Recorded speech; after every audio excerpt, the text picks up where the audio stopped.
राधे राधे दोस्तों। कैसे चल रही है आप लोगों की तैयारी और आप लोग कैसे हैं?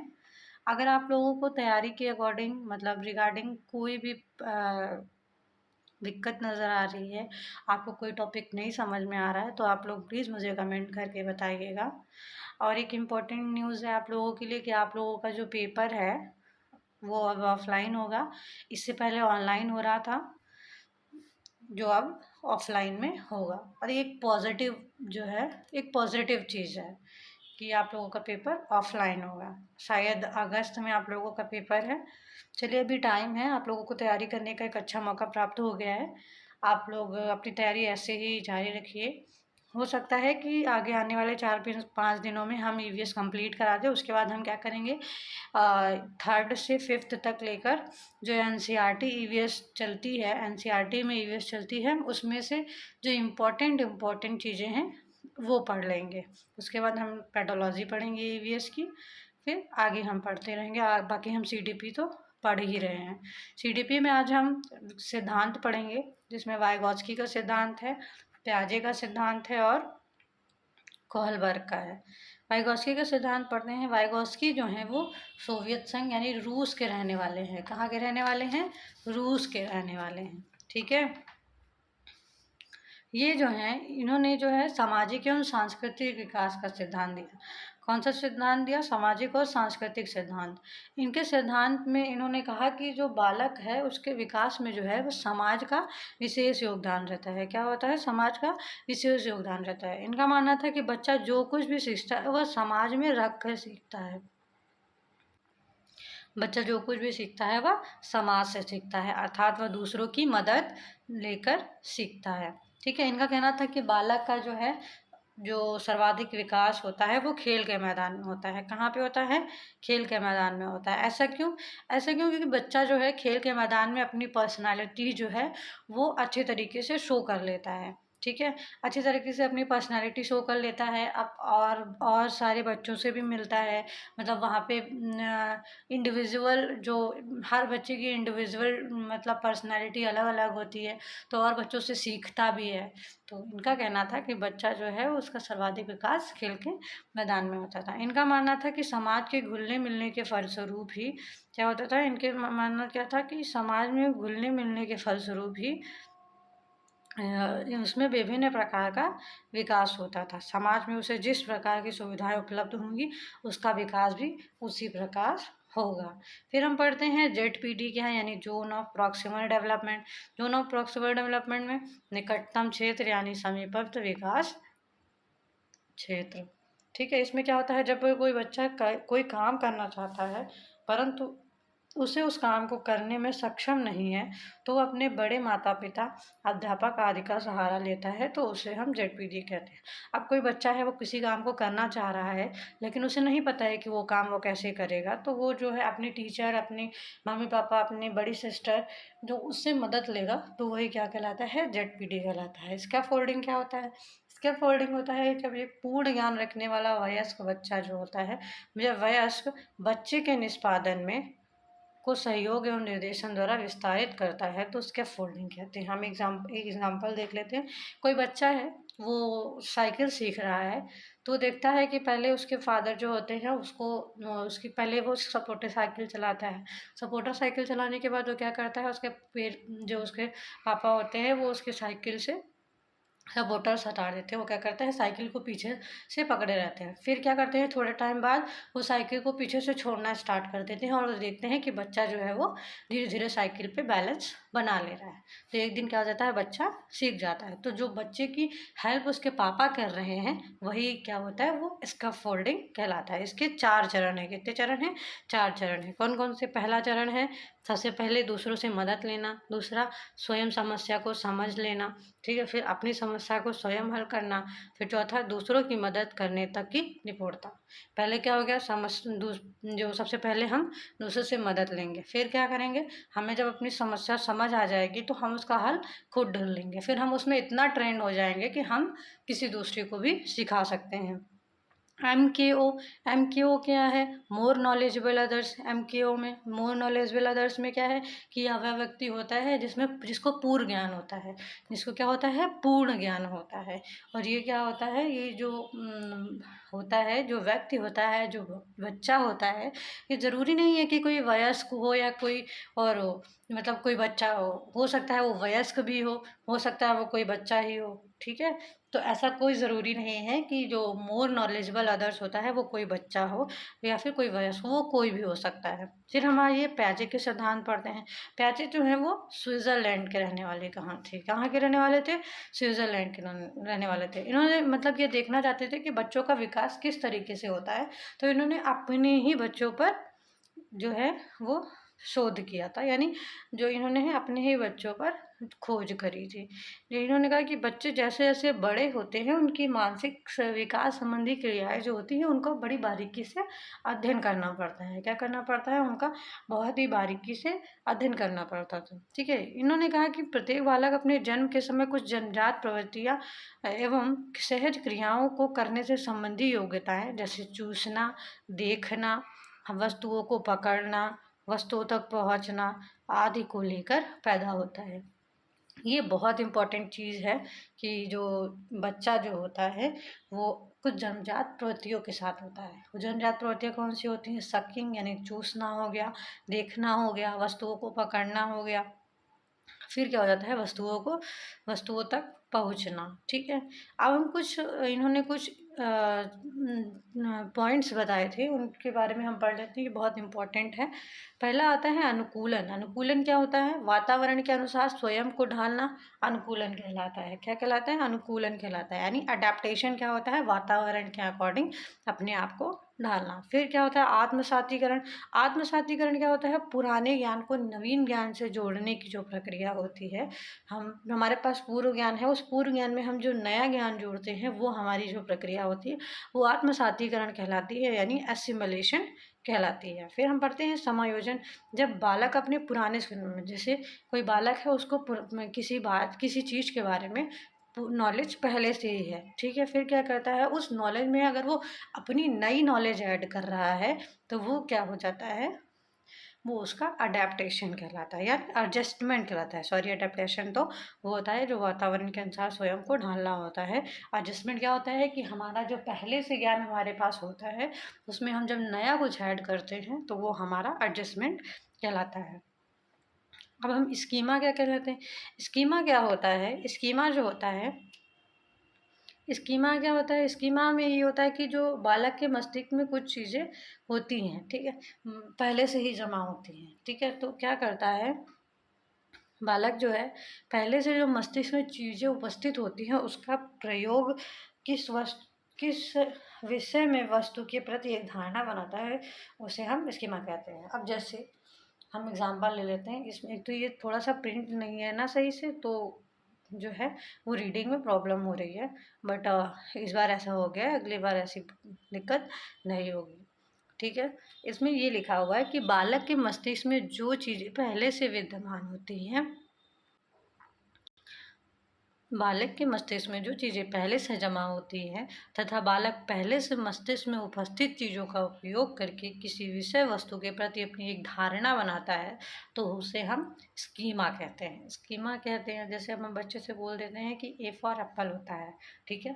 तो ए फॉर एप्पल से वो पढ़ चुका होता है। एप्पल जो होता है वो रेड कलर का होता है, गोल होता है, उसमें ग्रीन कलर की वो होती है, लीफ लगी होती है। तो हम जैसे ही बच्चे को बोलते हैं कि ए फॉर एप्पल, तो वो दिमाग में जो होता है उसके एप्पल की इमेज आ जाती है। तो वही क्या है? हमारा स्कीमा है। पियाजे ने संज्ञानात्मक विकास की 4 अवस्थाएं बताई हैं। कितनी अवस्थाएं बताई हैं? 4 अवस्थाएं। पहली इंद्रिय जनित गामक अवस्था यानी सेंसरी मोटर, दूसरी पूर्व संक्रियात्मक यानी प्री ऑपरेशनल स्टेज, तीसरी मूर्त संक्रियात्मक अवस्था कॉन्क्रीट ऑपरेशनल स्टेज, और चौथी अमूर्त यानी औपचारिक संक्रियात्मक अवस्था यानी फॉर्मल ऑपरेशनल स्टेज। प्याजे का एक कमेंट, मतलब एक कमेंट बोल सकते हैं या फिर एक उनका डेफिनेशन बहुत फेमस है कि जो बच्चे होते हैं वो अपनी दुनिया के बारे में सृजन जो है वो खुद से करते हैं। बच्चे अपनी दुनिया के बारे में सृजन जो है वो खुद से करते हैं। ये किसका सेंटेंस है? प्याजे का सेंटेंस है। ठीक है, आइए हम इनकी अवस्थाएं पढ़ते हैं। पहली, इंद्रिय जनित गामक अवस्था यानी सेंसरी मोटर, जन्म से 2 वर्ष। कितने? जन्म से 2 वर्ष। इसमें क्या करता है बच्चा? अनुकरण, स्मृति और मानसिक निरूपण से संबंधित करता है। ठीक है, तो जो ये जो है ना अनुकरण, स्मृति और मानसिक निरूपण, ये ऐसे ही पेपर में आता है कि कौन सी अवस्था से संबंधित है अनुकरण, स्मृति और मानसिक निरूपण, तो ये सेंसरी मोटर से है। फिर दूसरा क्या होता है? बच्चा जो होता है वो भूख लगने पर रोकर व्यक्त करता है।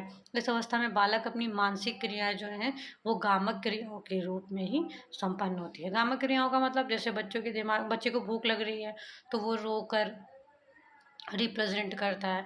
बच्चा हंसता है तो अपने हाथ पैर एकदम हिलाता है। ठीक है, तो ये उसकी गामक क्रिया हो गई। फिर पूर्व संक्रियात्मक अवस्था। पूर्व संक्रियात्मक अवस्था जो 2 से 7 वर्ष होती है, इसमें क्या होता है? वस्तुओं को पहचानने एवं उसमें विभेद करने लगता है। जो 2 से 7 साल का बच्चा होता है जो वस्तुओं को पहचानने और उसमें विभेद करने लगता है।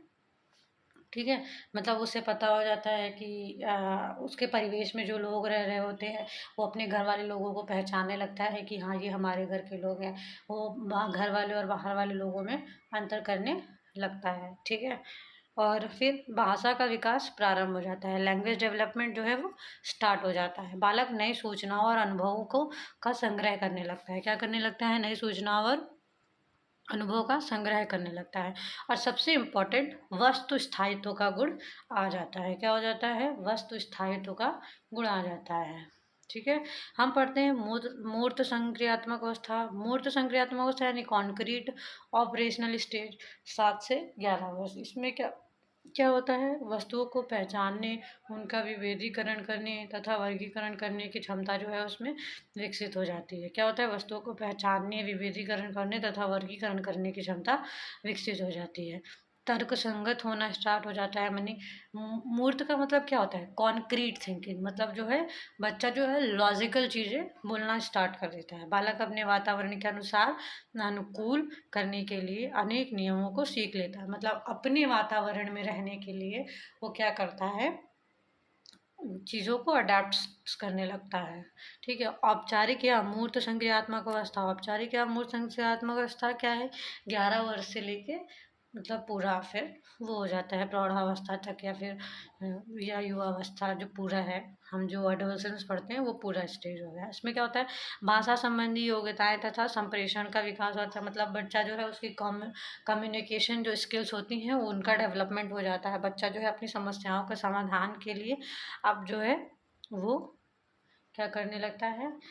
जो औपचारिक वो चिंतन है वो करने लगता है। मतलब जो फॉर्मल है, जो जो किसी समस्या के समाधान के लिए एक राइट वे होता है वो जो है वो करने लगता है। फिर हम कोहलबर्ग का नैतिक विकास पढ़ते हैं। कोहलबर्ग के नैतिक अवस्था विकास की 6 अवस्थाएं हैं। कितनी अवस्थाएं हैं? 6 अवस्थाएं हैं। पहली अवस्था कौन सी है? ठीक है, कोहलबर्ग के नैतिक विकास की पहली अवस्था है पूर्व परंपरागत स्तर यानी प्री कन्वेंशनल स्तर या पूर्व परंपरागत अवस्था, जो 4 साल से 10 साल की होती है। इसमें 2 स्टेजेस होती हैं। पहली आज्ञा एवं दंड की। इस अवस्था में क्या होता है? बालक इसलिए अपने मम्मी पापा की बात मानता है ताकि उसे सजा या दंड ना मिले। क्या ना मिले? सजा और दंड ना मिले। ठीक है, इस वजह से अपने मम्मी पापा या बड़ों की बात मानता है। ठीक, फिर दूसरी क्या है? दूसरी अवस्था कौन सी है? अहंकार की अवस्था। इस अवस्था में क्या होता है? बच्चे में अहम का भाव आ जाता है। किस चीज़ का भाव आ जाता है? अहम का भाव आ जाता है। ठीक है, तो प्री कन्वेंशनल स्टेज में कौन कितने साल तक होती है? 4 से 10 साल की होती है। इसमें क्या होता है? आज्ञा एवं दंड की अवस्था। और दूसरी अहंकार की अवस्था। आज्ञा एवं दंड में क्या होता है कि बच्चा जो है अपने बड़ों की बात इसलिए मानता है ताकि उसे दंड ना मिले। और अहंकार की अवस्था, इस अवस्था में बालक को क्या होता है? जो है अहम आ जाता है। फिर दूसरी अवस्था है परंपरागत नैतिक स्तर, जो 10 से 13 साल होता है। परंपरागत नैतिक स्तर में क्या होता है कि बालक जो होता है नैतिक मानकों को अपने व्यवहार में जो है वो सम्मानित कर लेता है, समाहित कर लेता है, क्या कर लेता है, अडैप्ट कर लेता है जो नैतिक मानक होता है, मतलब सही गलत पर चिंतन और जो है वो करना स्टार्ट कर देता है। उसे पता रहता है कि क्या सही है और क्या मतलब गलत है, वो धीरे धीरे उसको पता रहने लगता है। पहला क्या है इसमें, अधिकार एवं संरक्षण अभिमुखता अवस्था। इसमें भी दो अवस्था होती है, पहली अधिकार संरक्षण अभिमुखता और दूसरा, सॉरी ये गलत है इसमें, हाँ सही है, अच्छा लड़की और अच्छा लड़का है, मुझे लगा ना कि धन्य एवं अज्ञा है, सॉरी गलती हो गई, अज्ञा लड़का, अच्छा लड़का और अच्छी लड़की। तो उस अधिकार संरक्षण इस बच्चा जो होता है इसमें अपने नियम एवं व्यवस्थाओं को क्या करता है, अपने नियम और व्यवस्थाओं के बारे में जागरूक रहता है। ठीक है, फिर क्या कहते हैं, और जो अच्छा लड़का और अच्छी लड़की में क्या होता है, इस अवस्था में बालक एक दूसरों को सम्मान करता है और दूसरा क्या करता है, अपना भी सम्मान पाने की इच्छा रखता है। क्या करता है, मतलब आप हमें, मुझे सम्मान मैं दे रहा हूँ आपको, तो मैं भी बदले में उम्मीद कर रहा हूँ कि मुझे सम्मान मिले। तो इस अवस्था में अच्छा लड़का और अच्छी लड़की एक बनने की इच्छा होती है। फिर हम लास्ट स्टेज पढ़ते हैं, उत्तर परंपरागत अवस्था, ये 13 साल से ऊपर होती है। इसमें क्या होता है, सामाजिक समझौते की अवस्था। इसमें क्या होता है, बालक जो होता है कई परिस्थितियों में समाज से समझौता कर लेता है। क्या कर लेता है, समाज से समझौता कर लेता है। जैसे कि एक इसमें कहानी शायद थी कि हिंद जो होता है उसकी वाइफ जो होती है बहुत बीमार होती है, लेकिन जो वो दवाई होती है वो सिर्फ एक ही मेडिकल स्टोर से मिलती है, और फिर वो क्या करता है कि रात में जाके वो दवाई करके चोरी कर लेता है। तो एक तरीके से चोरी गलत बात है, लेकिन वहाँ पे किसी के जान की बात थी, इस वजह से हम ये बात कह सकते हैं कि चोरी करना, मतलब यहाँ पे हम उतना बड़ा पाप नहीं कह सकते हैं। ठीक है, कि हमें हमें हमेशा यही से सिखाया जाता है कि चोरी करना पाप होता है, लेकिन हिंदू ने क्या किया, अपनी वाइफ की जान बचाने के लिए मेडिकल स्टोर से जो है दवाई को चोरी कर लिया। तो वो जो है, ये बच्चा क्या समझ, मतलब बच्चा यहाँ पे समझने लगता है कि अगर किसी अच्छाई के लिए कोई काम किया जा रहा है तो वो चीज़ गलत नहीं है। तो मतलब बच्चा क्या है, समाज की परिस्थितियाँ देखता है कि समाज में कौन सी चीज़ें कैसी हो रही हैं, फिर उन्हीं चीज़ों के अकॉर्डिंग अपनी सोच में जो है वो परिवर्तन करने लगता है। फिर सार्वभौमिक नैतिक सिद्धांत अभिमुखता। इसमें क्या होता है, इस अवस्था में अंतःकरण की ओर अग्रसर हो जाता है। क्या होता है, अंतःकरण की ओर और अग्रसर हो जाता है, और यह सामाजिक विकास की सर्वोच्चतम अवस्था है। इसमें क्या होता है, बच्चा जो है वो समाज में हो रही चीज़ें और अपने समाज में जो भी चीज़ें हो रही होती हैं और जो उसके मतलब जो उसके आसपास जो भी चीज़ें हो रही होती है या फिर समाज में जो भी चीज़ें हो रही है उसका अंतःकरण करने लगता है, उसको अडेप्ट करने लगता है, और वो अपने उस माहौल में अपने आप को एडजस्ट करने लगता है। ठीक है, तो हमने कोहलबर्ग का कोहलबर्ग का सिद्धांत पढ़ा, हमने प्याजे का सिद्धांत पढ़ा, हमने वाइगोत्स्की का सिद्धांत पढ़ा। ठीक है, आज के लिए हम इतना ही पढ़ते हैं। आप लोगों को अगर किसी भी तरीके की कोई दिक्कत होती है तो आप लोग प्लीज़ मुझे कमेंट करके बताइएगा, मैं आगे उस चीज़ को सॉल्व करने की पूरी कोशिश करूँगी। आज पीडीएफ थोड़ा सही नहीं है, हम नेक्स्ट टाइम जो है वो उस चीज़ का पूरा ध्यान रखेंगे। बाकी आप लोग ऐसे ही लाइक एंड सब्सक्राइब करते रहिए। Thank you for watching.